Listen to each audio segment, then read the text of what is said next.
कृष्ण को एक देवता के रूप में, परमात्मा के रूप में समाहित करते हैं, तो राम की दृष्टि समत्व की दृष्टि है, करुणा की दृष्टि है, ममत्व की दृष्टि है। राम एक देह नहीं है, राम की जो आंतरिक यात्रा है उसे जानने समझने की जरूरत है। और राम अपनी आंतरिक यात्रा में जिस शक्ति की उपासना करते हैं और जिस शक्ति की उपासना करते हुए वे जिस राम राज्य की परिकल्पना कर रहे थे, जिसकी स्थापना की चाहना थी उनके भीतर, लेकिन उन्हें भी आहत होना पड़ा एक जनता की गलत टिप्पणी से, जो टिप्पणी उनकी सहधर्मिणी संगिनी जगत जननी जानकी पर उसने की थी।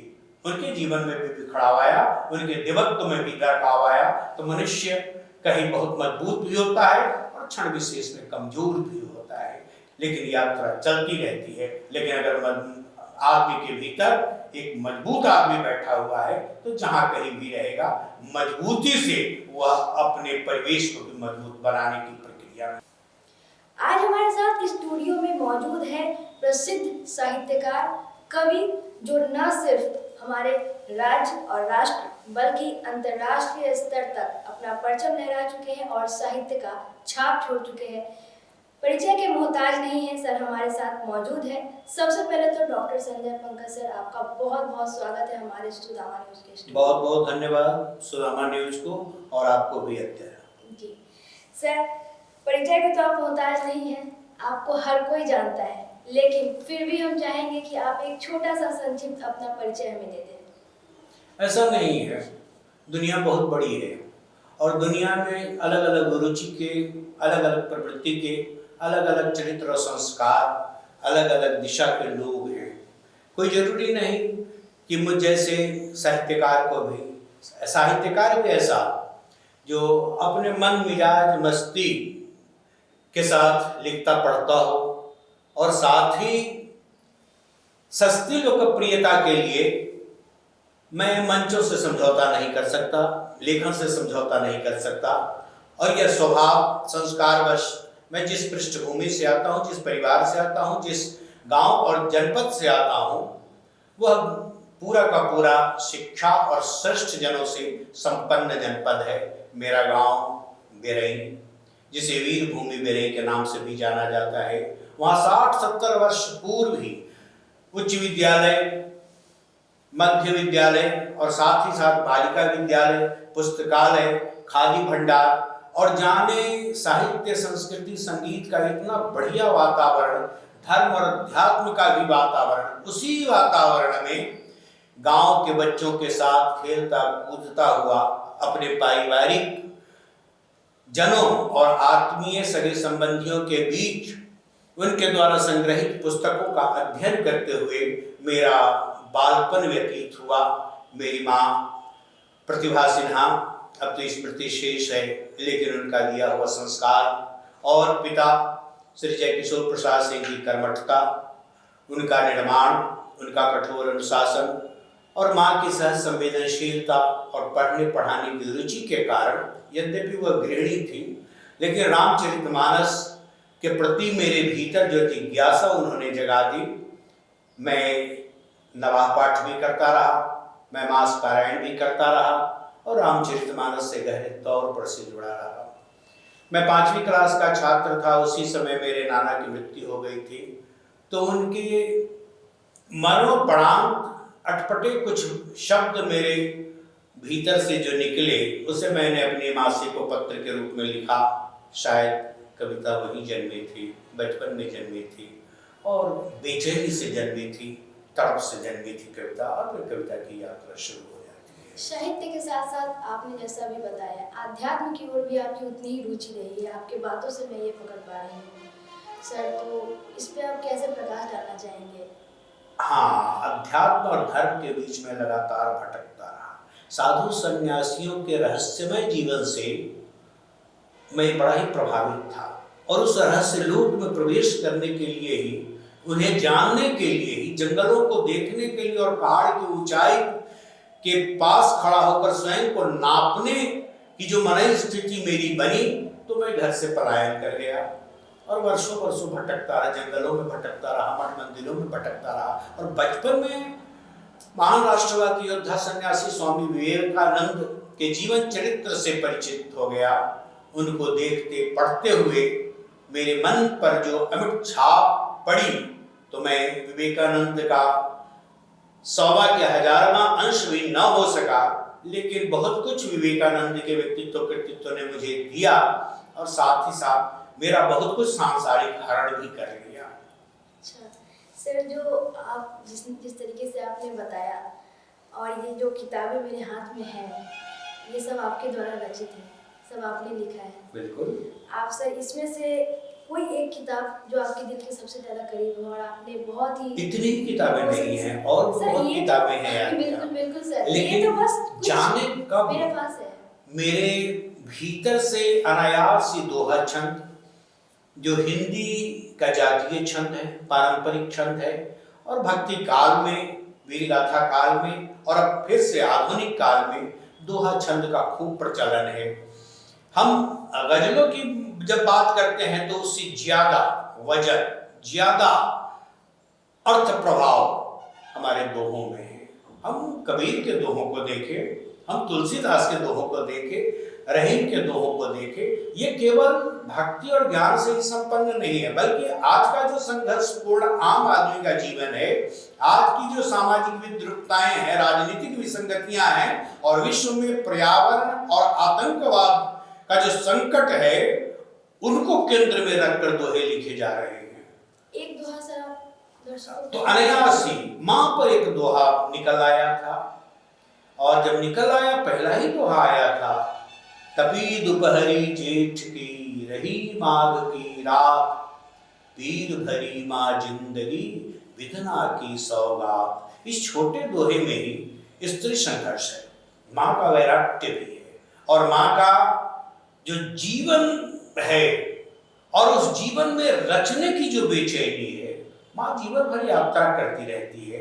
एक बेटी के रूप में हमारे घर में जो ऐश्वर्य और लक्ष्मी आती है, वह सरस्वती के रूप में आती है, वह एक कर्मनिष्ठा के रूप में आती है, आस्था के रूप में, बल्कि संस्कृति की तरह स्त्री का प्रवेश घर में होता है। उसी का विराट रूप माँ है, और माँ का विस्तार उसकी संततियों में होता है। हमारी धड़कन सांस में सब में माँ सन्निहित है, तो माँ पर यह दोहा आया।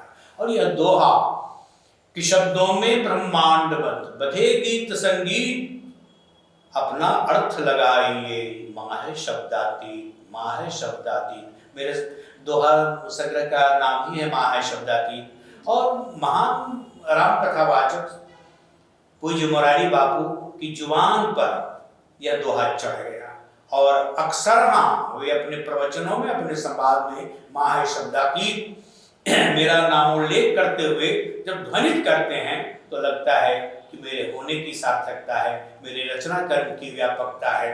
और वहाँ एक बड़े ही अध्ययनशील, मननशील, आध्यात्मिक, सांस्कृतिक चरित्र के व्यक्तित्व के द्वारा अपना नाम सुनना, लगता है कि भले ही हमारा नाम लोकप्रिय हो या ना हो, मेरा नाम सार्थक जुबान पर है, देवत्व के साथ है, तो यह अपने होने की सार्थकता है।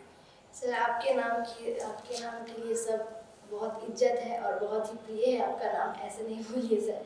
क्योंकि और जो उसके अलावा जो सर हम ये कहना चाहेंगे, अद्याप इज्जत आपके हाथ में है। आप मुझे देखते किस तरह से हैं, आप मेरा सम्मान कैसे करते हैं। आखिर कोई ना कोई एक छवि तो मेरी आपके भीतर होगी, मेरा व्यक्तित्व हो या कृतित्व हो, या मेरा स्वभाव हो या मेरा बोलना हो, कुछ भी तो ऐसा है जो प्रभावित करता हो, छूता हो। और बस वही, अगर हमारे भीतर संस्कार की खुशबू नहीं है और वह खुशबू रिसीव करने की क्षमता आप में नहीं है, तो न तो आप मुझे जान पाइएगा और न स्वयं को ही जान पाइएगा। तो सम्मान वहां से शुरू होता है। ऐसे ही हम किसी का सम्मान नहीं कर देते हैं। राजनीति की दुनिया में जो हम जय जयकार देखते हैं और नारेबाजी देखते हैं, तो ये सम्मान का दौर नहीं है, यह अवसर के पीछे लोग भाग रहे हैं, चकाचौंध के पीछे भाग रहे हैं, ग्लैमर के पीछे भाग रहे हैं। साहित्य की दुनिया फकीर की दुनिया होती है, फकीर से बड़ा अमीर इस ब्रह्मांड में कोई दूसरा नहीं होता है। ये एक कल्पना को, अपने पूरे कल्पना को एक किताब के जरिए सजोना और लोगों के बीच में प्रस्तुत करना, इसी मेरा ये मानना है कि एक साहित्य का एक छोटा सा अंश है। आप इसको किस तरीके से देखते हैं? देखो, केवल कल्पना नहीं है। आज का जीवन केवल कल्पना पर नहीं चलने वाला है। कल्पना और यथार्थ का सम्मिश्रण होता है साहित्य, और यह कला की दुनिया है। कला तुम्हारे भीतर, हमारे भीतर छिपी हुई मनुष्यता को उजागर करती है। आज चांद का जो वैज्ञानिक सत्य निकल कर आया है, वैज्ञानिकों ने बताया, बार बार यहाँ वहां गया और कहा कि ये पत्थरों का ढूंढ है, रेत है, यह है, वह है। लेकिन आज भी कलाकार, साहित्यकार और आध्यात्मिक दुनिया के लोगों के लिए चांद सौंदर्य का अप्रतिम प्रतिमान है। आज भी चांद की ज्योत्सना से समुद्र में ज्वार आता है, समुद्र खौलता है और लगता है कि लहर दर लहर उठाकर समुद्र अपनी गोद में चांद को समेट लेगा। आज भी चांदनी में शीतलता है, सुकून है, अमृत तत्व है। हमारी माताएं चांद के अमृत तत्व को अपनी संततियों के लिए किसी पर्व विशेष में सहेजती है। शरद पूर्णिमा की रात का चांद देखे तो कला का सत्य और विज्ञान का सत्य, एक कठोर यथार्थ और एक कल्पना जगत। हम कल्पना जगत में भी उद्दात होते हैं। कल्पना जगत में भी हम अपने सार्थक समर्थ जीवन के साथ बिहरते रहते हैं, बहुत दूर तक वैज्ञानिकता से दूर। एक अचानक शेर स्मरण आ रहा है। विज्ञान ने विकासवाद के दौर में बहुत सहयोग किया, लेकिन साथ ही साथ समानांतर क्षति भी बहुत हुई। विज्ञान जिसे शांति के लिए समर्पित होना चाहिए, लेकिन विज्ञान खूनी क्रांति के साथ भी प्रकट है। जेर गर्दो उम्र अपनी दिन ब दिन कटती गई। आसमान के नीचे जेर गर्दो उम्र अपनी दिन ब दिन कटती गई, जिस कदर बढ़ते गए हम जिंदगी घटती गई। विज्ञान की सुविधाओं से, सुख से हमारा जीवन कहीं न कहीं संकीर्ण होता है, घटता भी है। कला, साहित्य, संस्कृति, अध्यात्म के बीच जीवन फैलता है, प्रसारित होता है। सरकार इस पर काफी काम भी कर रही है, लेकिन अभी जो विषय आपने उठाया है और ये जो शुद्धिकरण और अशुद्धिकरण, इससे भी काफी ज्यादा फैला है। और खासकर हम अपने जिले की बात करें, मुजफ्फरपुर की, तो AQI की जो अभी लेवल है सर, आप देख पा रहे होंगे कि किस तरीके से दूषित हो गया है। ये विज्ञान से बहुत कुछ मिला है हम लोगों को, नो डाउट, लेकिन उसके साथ ही साथ आप ये भी देख सकते हैं जितना अशुद्धिकरण हम लोगों के अंदर आया है और लोग इसे जिस तरीके से झेल रहे हैं, काफी कम उम्र में कुछ ऐसी बीमारियां आ जा रही हैं जिसको लेकर बीमारियों का जाल हो गया है हमारे भीतर। एक दो नहीं, सिर से सीने में, कभी पेट से पांवों में, कहीं एक जगह हो तो कहीं दर्द इधर होता है। दुष्यंत का यह शेर इतना मौजूद है अपने शहर मुजफ्फरपुर के लिए, जिसे बिहार की अघोषित सांस्कृतिक राजधानी भी हम कहते हैं। लेकिन यह अघोषित सांस्कृतिक राजधानी हम लेखकों के कारण है, यहाँ के धार्मिक वातावरण के कारण है, यहाँ के सांप्रदायिक सद्भाव के कारण है और भाईचारे में विश्वास करने वाले यहाँ के प्रबुद्ध और आम नागरिकों के कारण है। शहर का विकास हो रहा है, लेकिन विनाश की शर्त पर।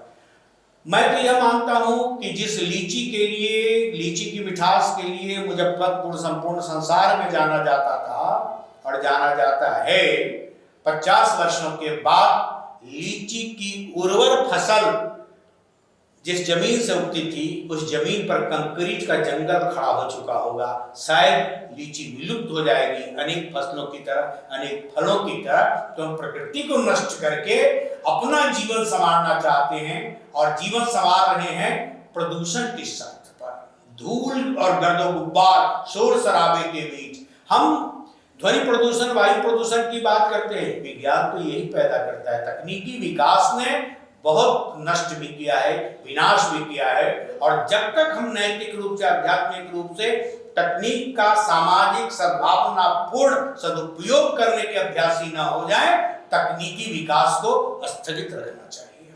ये विकास जो हमें विनाश की ओर लेकर जा रहा है, ये क्या सही है विकास? ये विकास नहीं, ये विकास नहीं है। हम प्रकृति के विरुद्ध, ठीक उसी तरह से जैसे जिस माँ की कोख से हम पैदा होते हैं, जिस पिता के द्वारा हमारा लालन पालन होता है, बाद में उन्हें ही हम पुरातनपंथी सब ठहराने लगते हैं, उससे आगे अपने जीवन को ले जाना चाहते हैं। वह एक अनुभव का संसार है, वह जीवन देने वाला संसार है। प्रकृति जीवन देती है, प्रकृति माँ की तरह है और उस माँ के साथ आज क्या व्यवहार किया जा रहा है। प्रकृति की हर क्षण हत्या हम कर रहे हैं, हम पेड़ों को काट रहे हैं, हवा को प्रदूषित कर रहे हैं, सांस लेना दूभर हो गया है। अभी अभी कोरोना का 1-2 वर्ष पहले जो संकट टला है, फिर महामारी आएगी, फिर जान माल की क्षति होगी, लेकिन लोग अंधी सुरंग की यात्रा में फंसे हुए हैं, जाने कब प्रकाश की ओर लौटेंगे।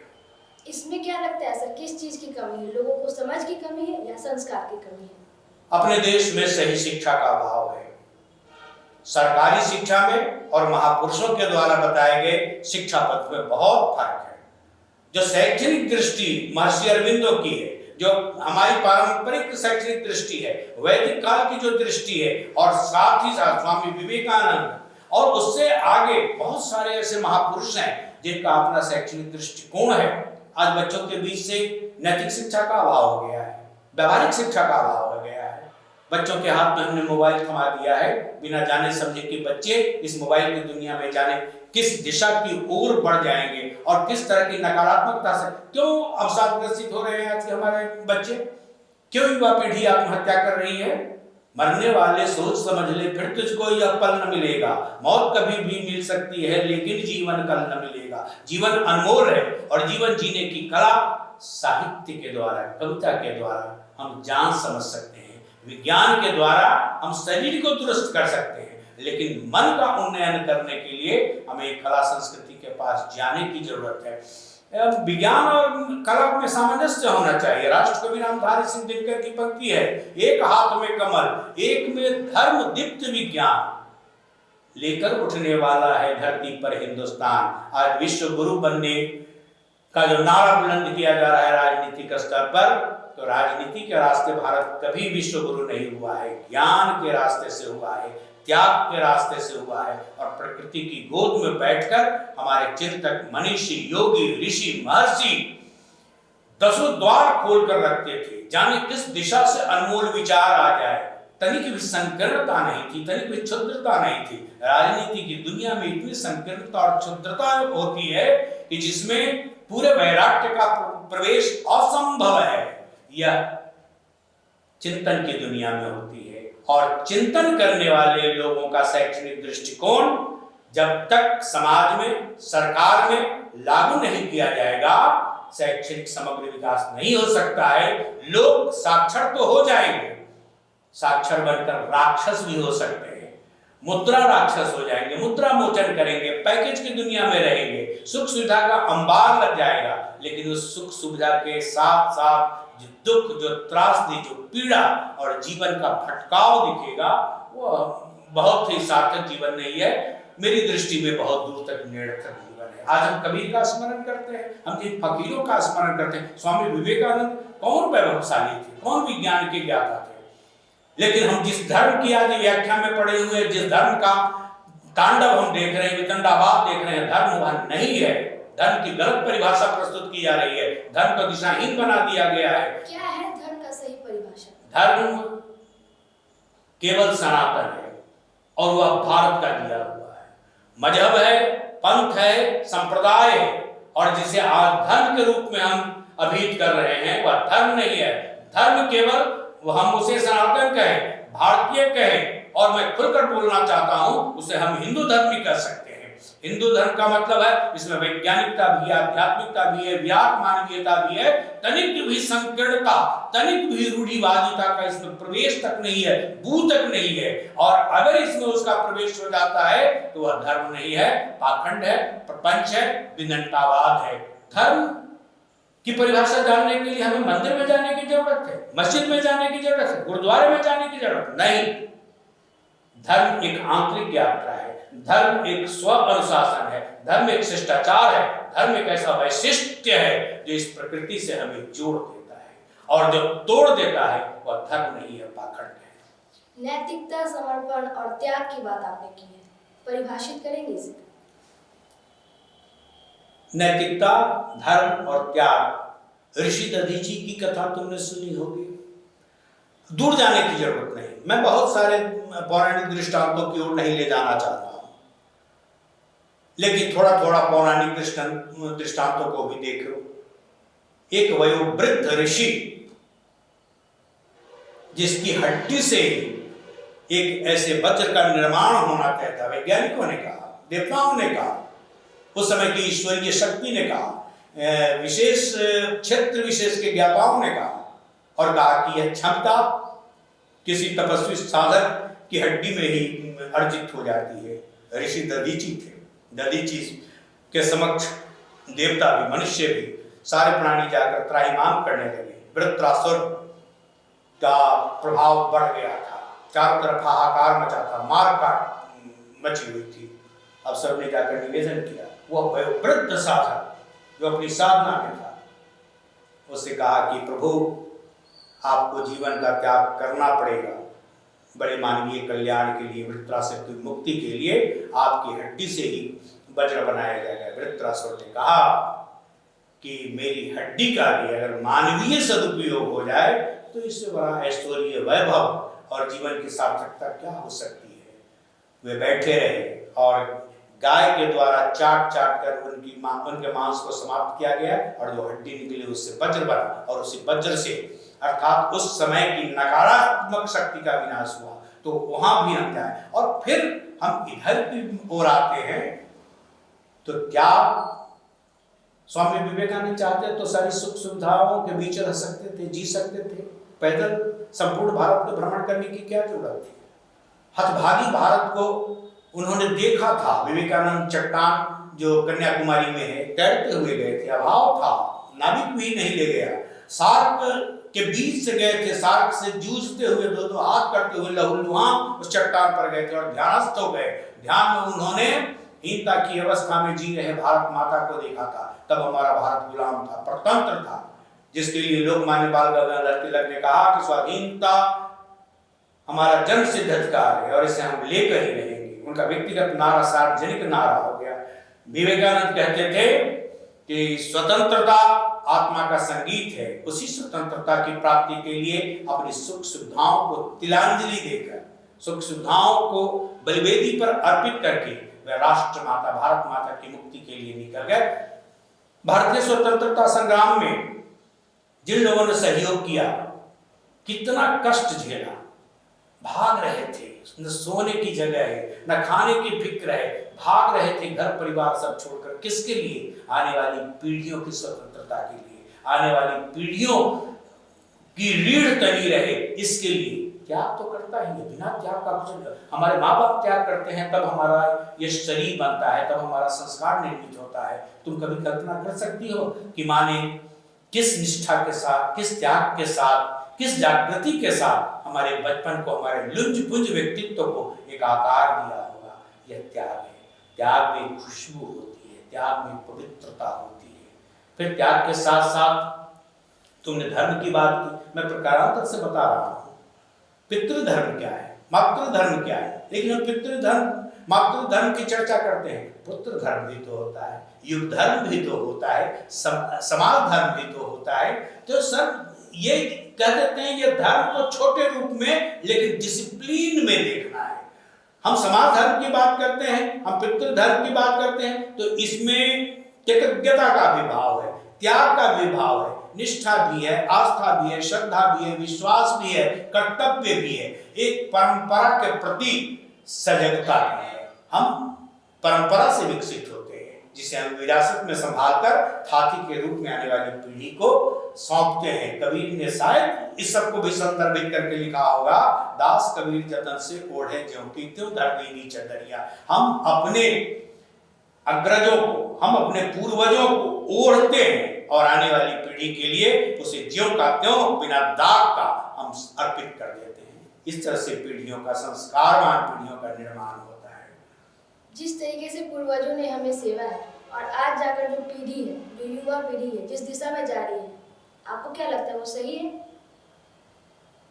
युवा पीढ़ी के हाथ में जो एक तथाकथित मोबाइल है, जो शैक्षणिक पद्धति है, और माँ बाप समाज की जो अपेक्षा हो गई है कि हमारा बच्चा मुद्रा अर्जित करने वाली मशीन बन जाए, इसके लिए घर परिवार से दूर अपने प्यार करने वाले बच्चे की उम्र को भी भुलाकर उसे छात्रावास में डाल देते हैं। किसी दूसरी व्यवस्था में लाड़ प्यार का भी मतलब होता है।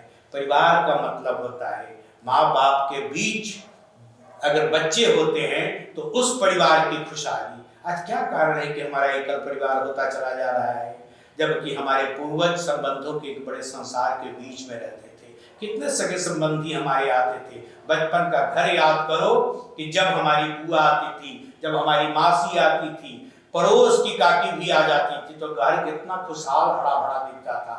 अब तो दरो दीवार के साथ, कभी टीवी के साथ, कभी मोबाइल के साथ, एक अलग अलग कमरे में रहते हुए माँ बाप और बच्चे अपनी अपनी दुनिया में, अपनी दुनिया के सम्मोहन में फंसे हुए हैं। उनको न तो संबंधों को संवेदना से जीना है और न संबंधों के विस्तार की ओर जाना है। एकल परिवार सही अर्थ में मेरी दृष्टि से पारिवारिकता नहीं है, सामाजिकता नहीं है। वह एकांगी चरित्र के व्यक्ति को पैदा करता है, स्वार्थी व्यक्ति को पैदा करता है।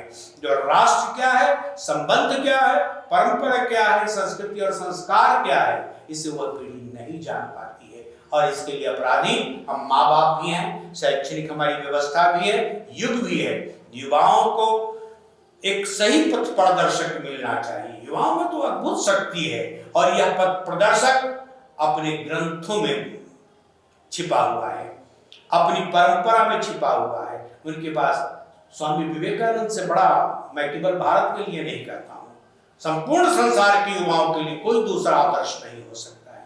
लेकिन विवेकानंद के बारे में हम कितना जानते हैं। उन्हें भी अपनी बौद्धिकता में, अपनी ही वैचारिक भटकाव में विवेकानंद को भी हम अलग अलग दृष्टिकोण से मूल्यांकित करते हैं। जो विवेकानंद युवा शौर्य का प्रतिमान है, जिसने विश्व धर्म संसद शिकागो में जाकर एक विराट भारत को पुनर्स्थापित किया था, जीवंत बनाया था। विश्व गुरुता वह है, विश्व को झकझोर कर स्वयं को खड़ा कर देना एक युवा के माध्यम से। युवा में तो अकूत शक्ति होती है। ये बांध मुट्ठियों में आधी तो सांस हवा की बन जाए, दे गोल बंधे अपने कर तो तूफान गगन पर चढ़ जाए। ले बड़ाई तो एक बार सदियों की गांठें ढीली हो, जिसकी वाणी का तेज देख भय से छलनाएं पीली हो। जिसकी बिजली से एक बार निस्तेज जरा भी कौन उठे, उस तेजस्वी नर की ऐसी उद्दीप्त जवानी की जय हो। पर चिन्हों पर सिंह दहाड़ चले, ऐसे अभियानी की जय हो। यह कल्पना से निकली हुई पंक्ति नहीं है। हम युवा को देखना चाहते हैं कि वह जब चले तो हवा भी उससे घबराए, हवा उसके लिए स्थान दे, तूफान भी शाम कर 10 कदम पीछे हट जाए। लेकिन युवा में शक्ति होनी चाहिए, शारीरिक शक्ति भी, आत्मिक शक्ति भी, नैतिक शक्ति भी और चारित्रिक शक्ति भी। और जिसमें एक भी शक्ति का अभाव है तो समग्रता में वह युवा नहीं है। और उस युवा से हम बहुत विकास की उम्मीद भी नहीं रख सकते हैं। युवा को तो संस्कार बचपन से ही मिलेगा, वो नया होकर तो कुछ सीखेगा नहीं, उसको बचपन से ही संस्कार में। लेकिन आजकल जिस तरीके से वर्तमान में देखा जा रहा है, बच्चों से संस्कार दूर होते जा रहे हैं। देखो, अगर हमारी दृष्टि उदार है, हमारी आंखें खुली हुई है, तो सीखने की कोई अंतिम उम्र नहीं होती है। किसी भी उम्र में हम सीख सकते हैं, किसी भी उम्र में हम नया कुछ कर सकते हैं। जैसे हम सोए भी रहते हैं तब भी तो सांस चलती रहती है, तब भी जीवन होता रहता है। तो क्यों हम मान कर चले कि हम 80 वर्ष के हो गए तो हम नकारे हो गए। 80 वर्ष में भी वीर कुंवर सिंह, सब कहते कि कुंवर सिंह भी बड़ा वीर मर्दाना था। 72 वर्ष की उम्र पार करने के बाद गोस्वामी तुलसीदास ने रामचरितमानस जैसा विश्वव्यापी लोक मंगलकारी महाकाव्य की सर्जना की थी। तो उम्र कुछ भी नहीं होता है। लेकिन एक संस्कार जो बचपन से दिया जाता है वो, और एक संस्कार जो खुद से सीखा जाता है नए पे, वो, इन दोनों में कितना डिफरेंस देखते हैं। आजकल का जो माहौल है उसमें जो संस्कार बच्चों से दूर होते जा रहा है, इस पर आपका क्या? इसके लिए कौन दोषी है? माँ बाप के साथ ही साथ शिक्षक भी। हम जिस समय को दोषी ठहराते हैं, समय बड़ा होता है, मनुष्य बड़ा होता है। यह समय किसके द्वारा बनाया जाता है? हम विलंब से आएंगे और कहेंगे कि यह संस्कृति हो गई है मुजफ्फरपुर की, इसे कौन बदलेगा? मनुष्य ही बोल रहा है। हम सही समय पर आ जाएं तो टिप्पणी करने की जरूरत नहीं है, लोग भी इसका अनुसरण करेंगे। समय हमसे है और हम में बदलाव आया है, हमारा पतन हुआ है, हमारा भटकाव है, और कहते कि समय ही बदल गया है। युग का निर्माण कौन करता है? समय का सम्मान कौन करता है? समय नहीं, मनुष्य महत्वपूर्ण है। मनुष्य महत्वपूर्ण है, बहुत महत्वपूर्ण है सर। और अब हम थोड़ा सा चाहेंगे राजनीति पे प्रकाश डालने का आपके थ्रू। चलो, आप किस तरीके क्योंकि से- इसी वातावरण में हम सांस लेते हैं, जीते हैं, तो राजनीति तो एक ऐसा क्षुधा रोग हो गया है जिसे कोई भी अछूता नहीं है। बिल्कुल। व्यवस्था और जो सम्मत राजनीति पहले थी और जो अब है, कितना इसमें सर आपको अंतर लगता है खुद से? अब की राजनीति में जो लोग आते हैं, जाति बल के आधार पर, धन बल के आधार पर, बाहुबल के आधार पर, दलबंदी के आधार पर और बांट कर समाज को आते हैं। पहले के लोग पढ़ते थे, पढ़ाते थे, ज्ञानवान होते थे, प्रबुद्ध होते थे, बुद्धिजीवी होते थे, समाज को जोड़ते थे। अगर समाज को जोड़ा न होता तो भारत स्वतंत्र न होता। लेकिन स्वतंत्रता प्राप्ति के बाद राजनीतिक सत्ता की चकाचौंध में फंसकर नेताओं का जो एक भटकाव हुआ, उससे भारत भी पुनः हीनतावस्था की ओर बढ़ता चला गया। आज की राजनीति को हम सकारात्मक से ज्यादा नकारात्मक करते हुए देखते हैं। वह जोड़ो नहीं तोड़ो है। अब चाहे वह गांव की राजनीति हो, क्षेत्र की राजनीति हो, देश की राजनीति हो, प्रांत की राजनीति हो। हम जिस सरपंच का चुनाव अपने दादा के समय में देखते थे, तो गांव में जो सत्य बोलने वाला सबसे बुजुर्ग है, जो दो टूक बोलता है, न उधो का लेना न माधो का देना, न इसके पक्ष में न उसके पक्ष में, तो उसे एक मत से सब कह देते कि सरपंच यही रहेंगे। सरपंच के पद पर न रहते हुए भी लोग फैसला के लिए उन्हीं के पास जाते थे और उनके फैसले को लोग मानते भी थे। आज तो सरपंच का चुनाव भी वोट से होता है, दलबंदी के आधार पर। वहीं से सरपंच भी कहता है कि उसने मुझे वोट नहीं दिया है, इसलिए उसके विरुद्ध मैं जाऊंगा। मुखिया भी वही काम करता है कि सड़क मैं वहीं बनाऊंगा जहां जहां मुझे वोट मिला है। विधायक भी वही काम कर रहे हैं, मंत्री भी वही काम कर रहा है, मुख्यमंत्री कर रहे हैं। बुरा नहीं मानना, दूर तक प्रधानमंत्री भी यह काम करते रहते हैं, प्रधानमंत्री भी करते हैं। और क्या अंततः प्रधानमंत्री का पद है। वे जब तक, क्योंकि यह राजनीति का तकाजा है, राजनीति का एक ऐसा सम्मोहन है, राजनीति की ऐसी स्थिति है कि बहुत ईमानदार आदमी भी जाएगा तो उसे थोड़ा बहुत प्रपंच करना ही पड़ेगा। पद्मश्री श्यामनंदन किशोर की ये पंक्तियां हैं, राजनीति में मित्र कठिन है, स्व से उठा चरित्र कठिन है, किसी जुआरी के अड्डे पर वातावरण पवित्र कठिन है। राजनीति को हम अध्यात्म की आंख से नहीं देख सकते, धर्म की आंख से नहीं देख सकते, संपूर्ण मनुष्यता की आंख से और विश्व बंधुत्व की आंख से नहीं देख सकते हैं। अगर राजनीति बहुत अच्छी होती तो आज यूक्रेन और रूस में महासमर छिड़ा हुआ है। तो पुतिन की बात करते हैं, नहीं तो यूक्रेन का जो नेतृत्व करता है उसकी बात करते हैं। लेकिन मर कौन रहा है? मर रहा है वहां का युवक, मर रहा है वहां का बुजुर्ग, मर रही है हमारी माताएं, नष्ट हो रहे हैं, मर रहे हैं बच्चे, जो बच्चे नहीं जानते कि युद्ध क्या होता है। जीवन उनकी जीवन की शुरुआत में नहीं हुई है और उसी उम्र में, खेलने कूदने वाले उम्र में ही बम के धमाके उनके ऊपर फेंके जा रहे हैं। यह कौन सी राजनीति है? यह राजनीति करती है, साहित्य नहीं करता है, धर्म नहीं करता है, अध्यात्म नहीं करता है। आपने सबसे ज्यादा प्रकाश डाला है स्वामी विवेकानंद पे। उन्होंने भी यात्रा की थी और अभी जो देखा जा रहा है, चाहे वो देश स्तर पर राहुल गांधी हो या फिर प्रदेश स्तर पर प्रशांत किशोर हो, वो भी यात्रा कर रहे हैं बिहार को जोड़ने के लिए, बिहार को समझने के लिए। उसको किस तरीके से देखते हैं आप? देखिए, अगर मंशा उनकी अच्छी है तो स्वागत ही योग्य है, लेकिन मंशा कितनी अच्छी है समाज के लोग देख रहे हैं। अंततः आप भी सत्तासीन होने के लिए ही सारा स्वांग रच रहे हैं। महात्मा गांधी अगर भारत जोड़ो यात्रा पर निकले थे, इसलिए निकले थे कि अंग्रेजी दास्ता से इस देश को मुक्ति मिले, इसलिए नहीं निकले थे कि कल को भारत स्वतंत्र हो जाए तो मैं प्रधानमंत्री बन जाऊं। लोकनायक जयप्रकाश नारायण ने वितंडावादी राजनीति का जो ध्रुवीकरण कर दिया था, तो कर दिया था समग्र विकास के लिए, समाज के कल्याण के लिए। चाहते तो राजनीति के बड़े पद पर आरूढ़ हो सकते थे, लेकिन नहीं चाहे तो लोकनायक हो गए जयप्रकाश नारायण, महात्मा गांधी राष्ट्रपिता हो गए महात्मा गांधी। और वही जो त्याग करेगा, भूदानी, हम विनोबा भावे की बात करते हैं, हम स्वामी विवेकानंद, रामकृष्ण परमहंस की बात करते हैं, हम महान महान त्यागियों की बात करते हैं, और राजनीति में अब त्यागी नहीं आ पाते हैं। कभी कभार त्यागियों के आगमन की जो एक गूंज उठती है, जो एक आलोक प्रसरित होता है, उसी का देश अभिनंदन करता है। इसलिए ये जन स्वराज के सुप्रीमो की यात्रा हो या विभिन्न संगठनों के सुप्रीमो की यात्रा हो, तो वे लोग भी जात पात पर विचार करते हैं। और जिस तरह से नए नए दलों में भी लोगों का प्रवेश हो रहा है, समाज जानता है कि यह आदमी समाज विरोधी है, मनुष्य विरोधी है, यह आदमी हिंसात्मक रास्ते पर चलने वाला है, उसी को तौलकर कोई भी नया खड़ा होता हुआ दल उसका ही अभिनंदन करता है, उसे ही कल विधायक के रूप में टिकट देगा। किसी साधु को भी टिकट देगा क्या? किसी साहित्यकार को बुलाकर टिकट देगा क्या? और हमारा समाज भी इन चीजों को समझ नहीं रहा है। समाज भी किसी साहित्य, किसी संस्कृति को पूरी ईमानदारी और निष्ठा से, पूरी मानवीयता को अपने हृदय में सजोकर जीने वाले को वोट देगा क्या?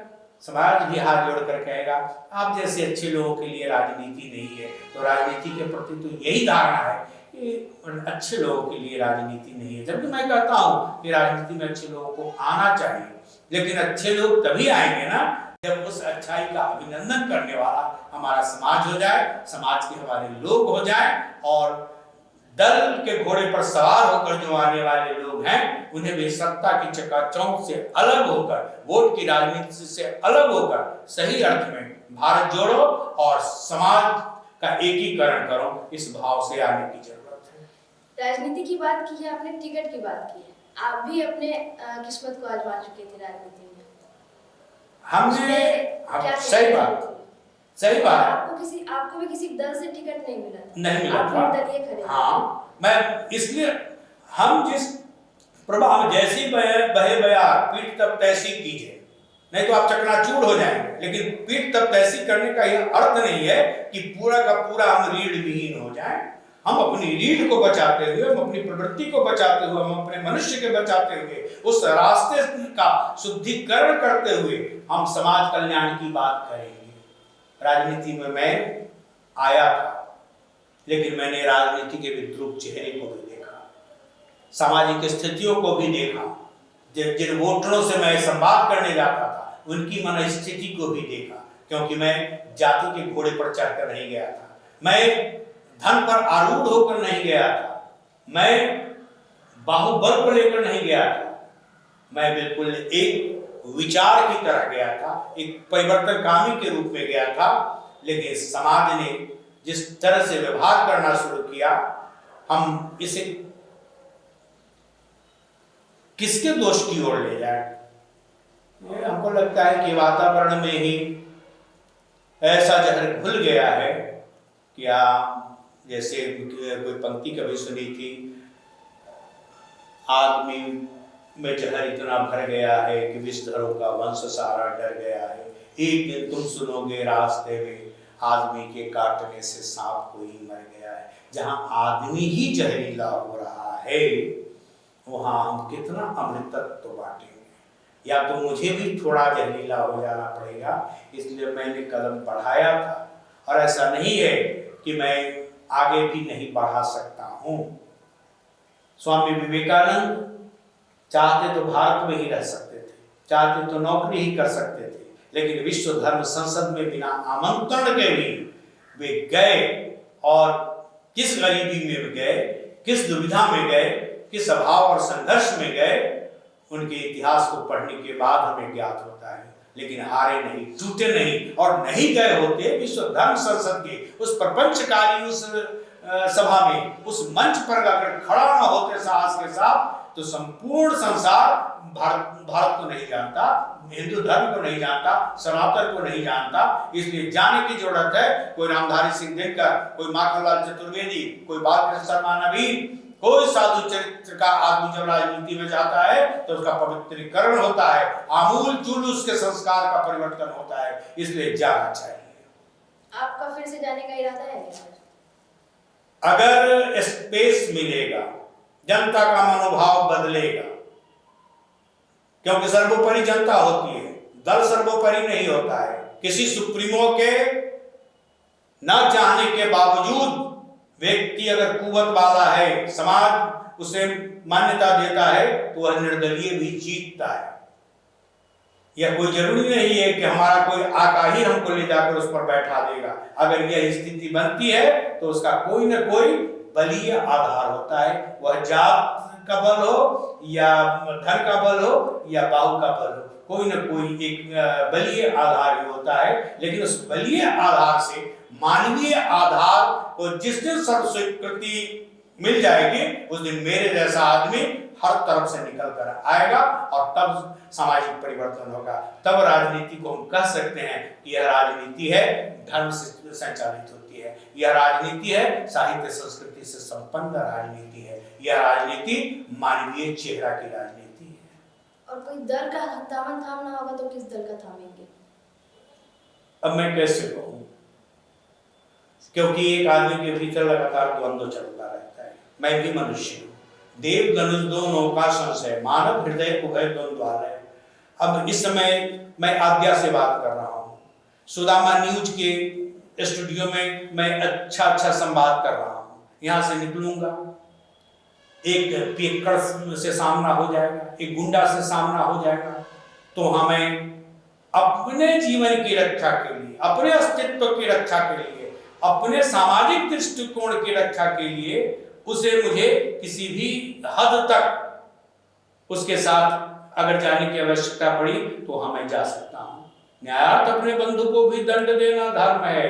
तो इसलिए, और यह भी सकारात्मक है, ऐसा नहीं है कि इससे हमारे भीतर का राक्षसत्व तो पैदा हो गया, लेकिन मनुष्य के भीतर सकारात्मक, नकारात्मक और सुर असुर द्वंद्व हमेशा चलता रहता है। मेरी कोशिश है कि हम देवत्व की ओर चले, हम सकारात्मकता की ओर चले, हम अंधकार से प्रकाश की ओर चले। जैसे हमारे वैदिक ऋषियों ने गाया था, अस्तो मा सद्गमया तमसो मा ज्योतिर्गमया मृत्योर्माम मृतगमया। और यही असत्य से सत्य की ओर चलने, यही अंधकार से प्रकाश की ओर चलने की प्रक्रिया ही हमें मृत्यु से अमरता की ओर ले जाती है। और यह प्रक्रिया विचार के पास है, धार्मिक अनुशासन के पास है, आध्यात्मिक जीवन के पास है, त्याग के विराट वैभव के साथ है। इसीलिए हम राम और कृष्ण को एक देवता के रूप में, परमात्मा के रूप में समाहित करते हैं। तो राम की दृष्टि समत्व की दृष्टि है, करुणा की दृष्टि है, ममत्व की दृष्टि है। राम एक देह नहीं है, राम की जो आंतरिक यात्रा है उसे जानने समझने की जरूरत है। और राम अपनी आंतरिक यात्रा में जिस शक्ति की उपासना करते हैं और जिस शक्ति की उपासना करते हुए वे जिस राम राज्य की परिकल्पना कर रहे थे, जिसकी स्थापना की चाहना थी उनके भीतर, लेकिन उन्हें भी आहत होना पड़ा एक जनता की गलत टिप्पणी से। जो टिप्पणी उनकी सहधर्मिणी संगिनी जगत जननी जानकी पर उसने की थी, उनके जीवन में भी बिखराव आया, उनके देवत्व में भी दरकाव आया।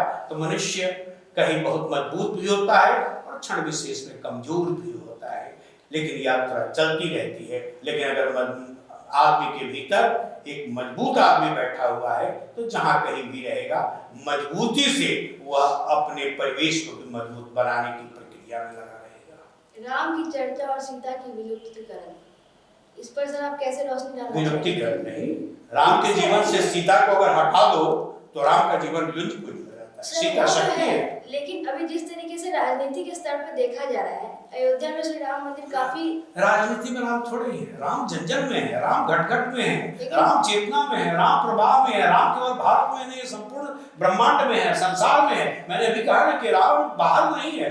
तुलसीदास ने बाल सौंदर्य का वर्णन किया, ठुमकी चरित रामचंद्र, वह दशरथ के एक पुत्र का है, वह सर्वव्यापी राम नहीं है, वह दशरथ का सर्वना पुत्र है और वह शिशु रूप है जिस पर कोई भी मुग्ध हो जा सकता है। लेकिन जिस तरीके से राजनीति हो रही है राम के नाम पर, ऐसा लग रहा है राम किसी एक दल के हो चुके हैं ना।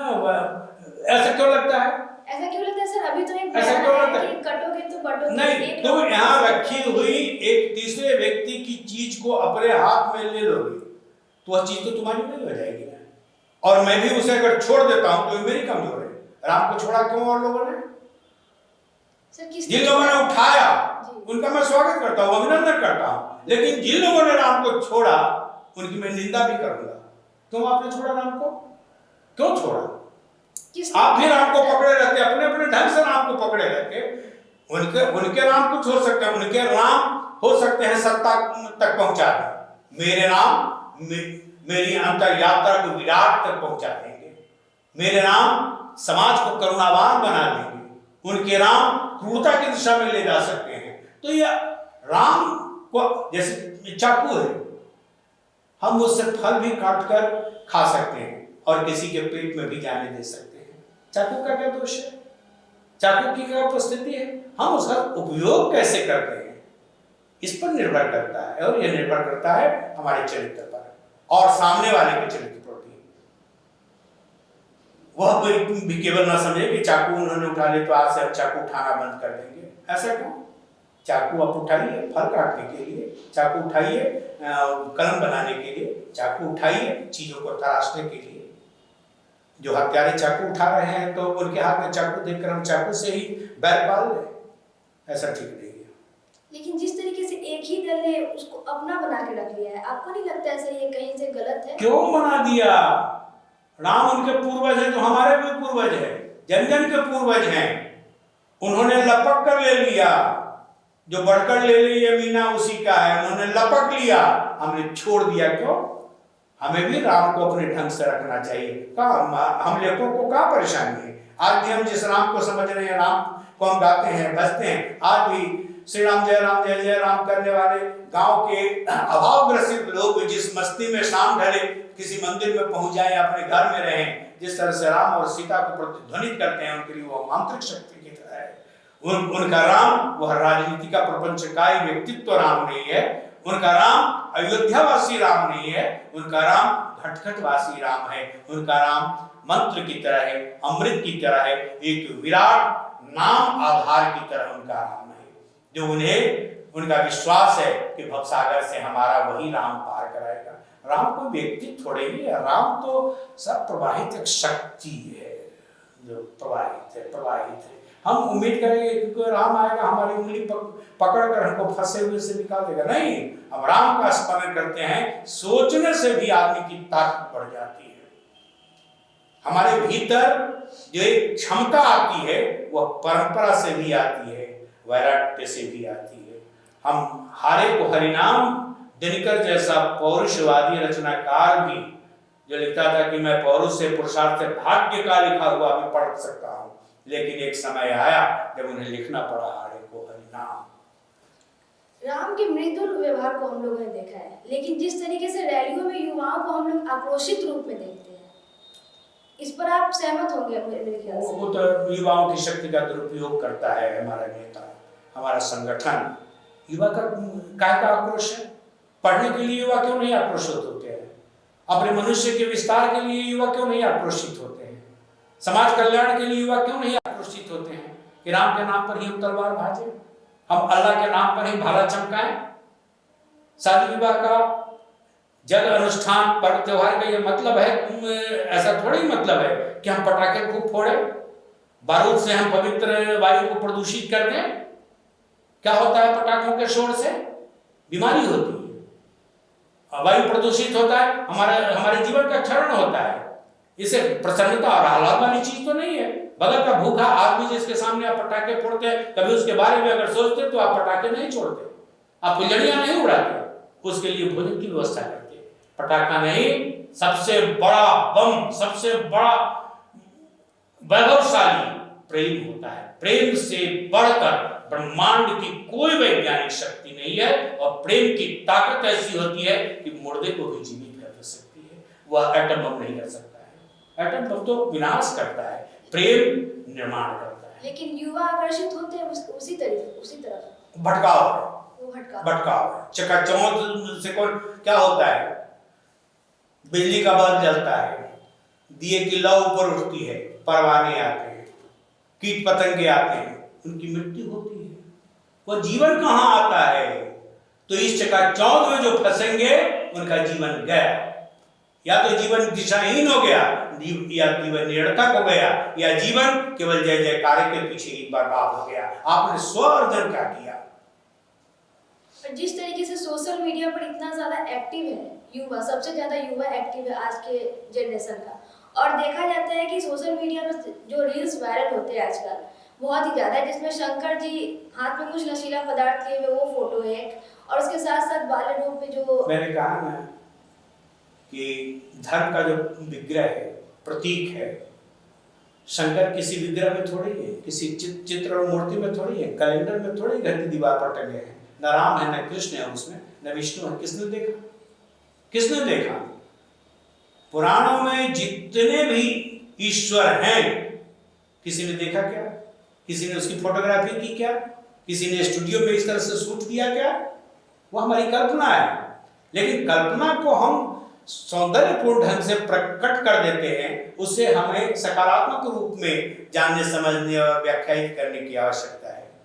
लेकिन हम अपनी मनोवृत्ति में, अपनी दुष्प्रवृत्ति में शिव के विग्रह के हाथ में, शिव के चित्र के हाथ में गांजा थमा देते हैं, भांग थमा देते हैं। शिव का अर्थ तो कल्याण होता है, प्रेम होता है। जहां कहीं कल्याण का दिव्य भाव है, जहां कहीं भी प्रेम का भाव है, वही शिव है। गांजा में शिव नहीं है, कैलेंडर में शिव नहीं है, और वह धर्म नहीं है, वह दिशाहीनता है। वह क्षण भर के लिए सोडा वाटर की उछाल हो सकती है, वह गंगा जल की पवित्रता नहीं है जिसमें अमृतमय शक्ति है। पवित्रता तो सर खो गई है। जिस तरीके से अभी आकलन किया जाए और देखा जाए, पवित्रता तो मुझे नहीं लगता है सर, और कि अभी कहीं बचा। कैसे पवित्रता है? हम न पवित्रता के साथ हमारा न जन्म होता है, न हमें संस्कारित किया। हम जिस षोडश संस्कार की बात करते हैं, हमारे पूर्वज जो तपे तपाए थे, उन्होंने बहुत सोच समझकर, बहुत परीक्षण करने के बाद, बहुत जांच परख कर समाज के लिए जो प्रावधान किया, जो यज्ञ का समावेश कराया, उस यज्ञ में हम आज मीन मेख निकालते हैं। उन संस्कारों से हम विलग होते चले जा रहे हैं। किस संस्कार का, मैं पारंपरिक नहीं कहता, किस संस्कार का वैज्ञानिक प्रतिपालन किया जा रहा है, किस संस्कार को वैज्ञानिक ढंग से, सामाजिक ढंग से, विराट मानवीय ढंग से प्रस्तुत किया जाता है। आपके पास पैसे हैं, आप अपने घर में उपनयन संस्कार भी करते हैं तो पैसे का प्रदर्शन करते हैं, उपनयन संस्कार नहीं करते हैं। बच्चे का जन्मोत्सव मनाते हैं, केक काटते हैं। बच्चे के जन्मोत्सव मनाने का जो अर्थ है, उस अर्थ से भिन्न आप अपने धन का, अपने सामाजिक बल का प्रदर्शन करते हैं। क्या उस माँ के भीतर वात्सल्य का बड़ा भाव नहीं होता है जिसके पास अर्थ का भाव होता है? वह अपने बच्चे को गोद में ले लेती है तो वह संसार की सबसे अमीर माँ बन जाती है। और जो परिवार, जो माँ बाप आया के हवाले अपने बच्चे को करके उसका जन्म दिवस मनाते हैं, तो उस माँ में दिव्य भाव, भव्य भाव और वैराग्य असंभव है, क्योंकि आया के भरोसे आपके बच्चे विकसित हो रहे हैं, कन्वेंट के भरोसे आपके बच्चे संस्कारित हो रहे हैं, और चकाचौंध के भरोसे आपके बच्चे की यात्रा चल रही है। प्यार की ताकत लेकर आपके बच्चे विकसित नहीं हो रहे हैं। आत्मीयता और संबंधों का राग जीकर आपके बच्चे संसार में नहीं प्रवेश कर रहे हैं। उन्हें तो हम दिग्भ्रमित करके संसार को अर्पित कर रहे हैं, बल्कि अब अर्पित करने की भी जरूरत नहीं। आप तो जन्म के साथ ही अपने बच्चे को अपने से विलग करके आप अपनी व्यस्तताओं का तर्क देते हुए बच्चों के भविष्य के प्रति आप बहुत सूक्ष्मता के साथ न तो चिंतित हैं, न ही सचेत हैं। तो ऐसे में हम किस युवा की कल्पना करें, किस प्रौढ़ की कल्पना करें? इसलिए आज का बूढ़ा भी खूसट हो गया है, आज का युवा भी दिग्भ्रमित है, पागलपन की स्थिति में है। आज के पढ़े लिखे समाज के लोग भी नकारात्मकता की ओर आकर्षित होते हैं। नानक नाम खुमारियां चढ़ी रहे दिन रात। अध्यात्म यह है कि नाम का नशा हो, प्रेम का नशा हो। लेकिन आज लोग स्मैक में, गांजा में, चिल्ला में, तो ये नशा नहीं है, यह आत्महत्या है, यह स्वयं को कमजोर करना है। और ऐसे नशा का सेवन कमजोर आदमी करता है जिसके भीतर जन्म जन्मांतर की अर्जित शक्ति होती है। वह ईश्वरत्व की ओर जाता है, प्रकृति संरक्षण की ओर जाता है, परंपरा के प्रति निष्ठा की ओर जाता है। वह विराट मानवीय सरोकार के साथ विश्व बंधुत्व में विश्वास करते हुए जीता है। संसार को देश में किसने बांट दिया, देश को प्रांत में किसने बांट दिया, प्रांत को जिलों में किसने बांट दिया, जिलों को जनपदों में, गांवों को किसने बांट दिया। घर घर में बंटवारे की स्थिति, तो बंटवारे की स्थिति तोड़ने की स्थिति है। जबकि आज भी एक सूरज पूरे ब्रह्मांड का संचालन करता है। सूरज प्रत्यक्ष देव है जिसकी हम अवमानना करते हैं। सूरज की पूजा को छोड़कर हम कैलेंडर के देवी देवता की ओर भाग रहे हैं। यह आगे का भटकाव नहीं तो और क्या है।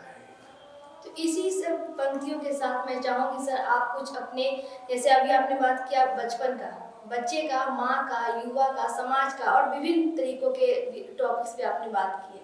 मैं चाहूंगी आप अपने कुछ प्रसिद्ध कविताएं में से कुछ पंक्तियां हमारे दर्शकों को सुनाएं और इसी के साथ हम अपने कार्यक्रम को समाप्त करना चाहेंगे सर। देखो कई तरह की कविताएं हैं। शब्द की असीम ताकत होती है। एक शब्द से मैं तुम्हें लहूलुहान कर दे सकता हूँ, एक शब्द से मैं तुझे मृत्यु की ओर धकेल दे सकता हूँ, एक शब्द से तुम्हारे मरते हुए बल में अद्भुत संजीवनी भर दे सकता हूँ। शब्द की ताकत, इसलिए शब्द को ब्रह्म कहा गया है, मंत्र कहा गया है।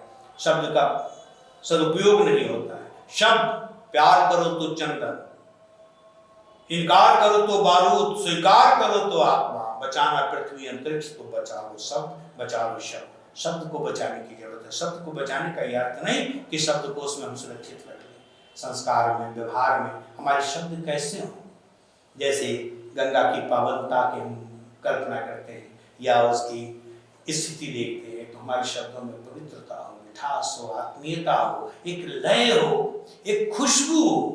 और जिस शब्द में यह खुशबू नहीं है, एक सम्मोहन, आकर्षण और उस शब्द में फैलाव भी नहीं आएगा, उस शब्द में प्राण नहीं आ सकता है। महाकवि आचार्य जानकी वल्लभ शास्त्री गीत के लिए कहते हैं कि बात मान की या कहो ईमान की, गान में चाहता मैं झलक प्राण की। जिस रचना में प्राण न उतर जाए, मन न उतर जाए, चित्त न उतर जाए, आत्मा न उतर जाए, उस रचना की यात्रा काल्य यात्रा नहीं होती है। मैंने स्त्री शक्ति पर ढेरों कविताओं का सृजन किया है, गद्य में भी, पद्य में भी। जैसे एक मेरी प्रसिद्ध कविता है, कभी नहीं थकती है औरत। उसकी कुछ पंक्ति, गणित का पक्का हिसाब रखती है औरत, जोर गुणा औरों के लिए, अपने लिए सिर्फ घटाव होती है औरत। किस मौसम का कैसा मिजाज होता है बता सकती है औरत। सुबह से शाम तक घर का तापमान कब चढ़ता उतरता है जानती है औरत। औरत जवान बेटों का कंधा सहलाती नहीं थकती है, गर्द खाए चेहरे चूमती चुपाती नहीं थकती है, पग हाथ उड़ाकर भाग्य के पीछे भागती नहीं थकती है। खूंटे से बधी गाय है औरत, जो भूखी रहकर भी पगुराती है, पजाती है, थकान भी थक जाती है, मगर कभी नहीं थकती है औरत, कभी नहीं थकती है औरत। आज स्त्री विमर्श के नाम पर लिखने वाले जो रचनाकार हैं, विशेष रूप से जो स्त्री कवयित्रियां हैं, या स्त्री चिंतक हैं, लेखिका है, वे इसको नकारेंगे कि आपने स्त्री को खूंटे से बधी गाय को बनाया, यह स्त्री की प्रतंत्रता है, खूंटे से क्यों बध। कहने का अर्थ कि आज भी पुरुष प्रधान समाज में मध्यम वर्गीय स्त्री की यही स्थिति है, जबकि उस पुरुष प्रधान समाज को भी उदार दृष्टिकोण वाला होने की आवश्यकता है। स्त्री आपकी शक्ति है, स्त्री आपकी संरक्षिका है, क्योंकि स्त्री की अकूत शक्ति, उसका मूल्यांकन कोई पुरुष नहीं कर सकता है, क्योंकि वह पुरुष का भी निर्माण करती है, वह घर परिवार समाज का निर्माण करती है, वह विश्व बंधुत्व का निर्माण करती है। इसीलिए मातृदेवो भव हम कहते हैं।